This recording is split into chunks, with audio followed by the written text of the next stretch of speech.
রজনীতে আল্লাহ তাআলা প্রথম আসমানে এসে বান্দাদেরকে ডাকে আর বলে, আমার বান্দা আমার কাছে আসো, আমার কাছে চাও, তোমার কি লাগবে, তোমার যা লাগবে আমি মাওলার কাছে চাও। আমি মাওলার কাছে না চেয়ে তুমি দুনিয়ার কোনো মাজারের কাছে গিয়ে চেও না। তুমি দুনিয়ার এই শেষ রাতে রব তোমাকে ডাকে রবের কাছ থেকে নেওয়ার জন্য, আর তুমি সেই শেষ রাতে রবের ডাকে সাড়া না দিয়ে তুমি ঘুমিয়ে থাকো। আরে প্রধানমন্ত্রী যদি তোমাকে ডাক দেয় যে তুমি আমার কাছে আসো, আমি তোমাকে অনেক কিছু দিব, তাহলে কি তুমি যাবা না? তখন তুমি ঠিকই অবশ্যই যাবা।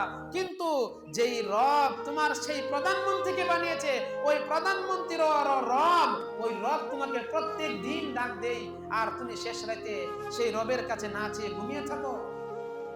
এই জন্যই বলি রবের শুকরিয়া আদায় করো, মাঝে মাঝে ফিকির করো যে তোমার লাশটুকু এখন তোমার এলাকার মানুষেরা কবরের দিকে নিয়ে যাচ্ছে, এখন তোমাকে কবরে রেখে আসবে।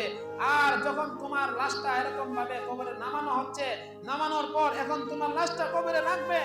কবরে রাখার পর আস্তে আস্তে এই যে বাঁশের চাউনিগুলো আছে একের পর এক দেওয়া শুরু করবে। শেষবারের মতো তোমার চেহারার যেই বানটুকু ছিল, গিরাজে দিয়েছিল, ওই বানটাও খুলে ফেলবে। তোমার চেহারাটা একটু এরকম ভাবে মুখটা একটু খুলে রাখবে যাতে তোমার কষ্ট না হয়। এরকম ভাবে আস্তে আস্তে আস্তে আস্তে করে সবগুলা বাসের ছাউনি শেষ হয়ে যাবে। এরপরে তারপরে একটা ছাটি বিছানো হবে, তারপরে মাটি দিয়ে তোমাকে মাটি চাপা দিয়ে সবাই একে একে চলে আসবে। তখন তো তুমি একা থাকবে।